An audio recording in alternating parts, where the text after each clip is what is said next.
ഞാൻ ഈ പറയാൻ പോകുന്ന കാര്യങ്ങൾ എല്ലാവരും വ്യക്തമായിട്ട് കേൾക്കും. നമ്മുടെ സുമേക്കയുടെ വീടിൻ്റെ അടുത്ത് പണിയാൻ പോകുന്ന 4 നില കെട്ടിടമില്ല, അത് മണിയൻ കണ്ട്രാക്റ്റാ പണിയുന്നത്. അതിൻ്റെ 4ാമത്തെ നിലയിൽ ചില ദിവസം ഭയങ്കര ബഹളമാണ്.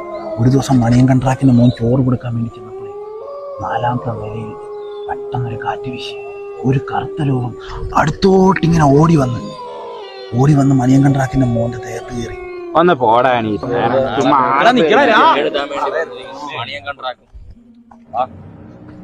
അവന്മാരെല്ലാം പേടിച്ചാണ്. എന്തായാലും ഇതന്മാരെ പേടിപ്പിച്ചല്ലോ. ഇനിയിപ്പോ ഞാൻ വീട്ടിൽ പോവാം.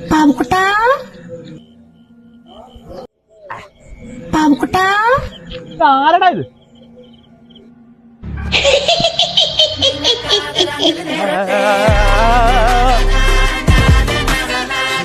ദൈവമേ, ഇവ ചത്ത മണിയൻ കണ്ട്രാക്ട് കിടക്കുന്നു.